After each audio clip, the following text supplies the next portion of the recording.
महात्मा गांधी ने किस पुस्तक में कहा है कि ब्रिटिश शासन भारतीयों के सहयोग पर टिका हुआ है? तो अगर क्या सत्य का प्रयोग, हिंद स्वराज, मेरी जीवन यात्रा या गीता रहस्य, इनमें किस पुस्तक में इसकी चर्चा है? तो इसका करेक्ट आंसर होगा हिंद स्वराज।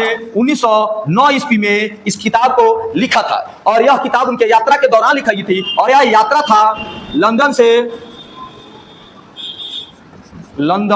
से दक्षिण अफ्रीका की यात्रा मात्र 9 दिन में। इस किताब को गांधी जी 9 दिनों में लिखे थे, वो भी जहाज पर यात्रा के दौरान 1909 ईस्वी में। और हिंद स्वराज में इस बात की चर्चा है कि ब्रिटिश शासन भारतीयों के सहयोग पर टिका हुआ है। अगर बात करें सत्य के प्रयोग का, तो सत्य का प्रयोग क्या है? एक आत्मकथा है। किसका क्या है? आत्मकथा है गांधी जी का, और यह गुजराती भाषा में लिखा हुआ है। गुजराती भाषा में लिखा हुआ है। गांधी जी का सत्य का प्रयोग आत्मकथा है। अगर बात करें मेरी जीवन यात्रा, अगर मेरी जीवन यात्रा जो पुस्तक है, ये भी आत्मकथा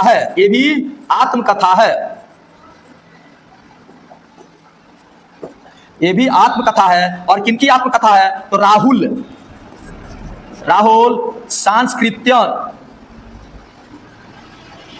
राहुल सांस्कृत्यायन का यह आत्मकथा है। अगर बात करें गीता रहस्य का, तो गीता रहस्य नामक जो पुस्तक है, इसके लेखक की बात करें तो बाल गंगाधर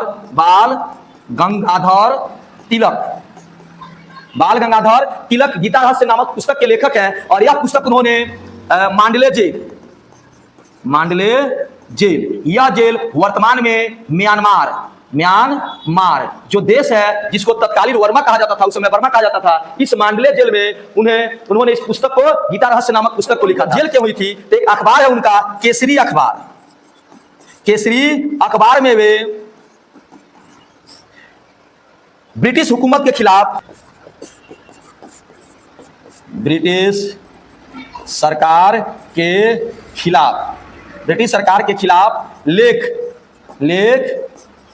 लिखने के कारण, ब्रिटिश सरकार के खिलाफ लेख लिखने के कारण उन्हें 6 वर्षों की सजा होती है। 6 वर्ष की सजा होती है ना, म्यांमार के मांडले जेल में। और उसी जेल से हुए बाल गंगाधर तिलक गीता रहस्य नामक पुस्तक की रचना करते हैं।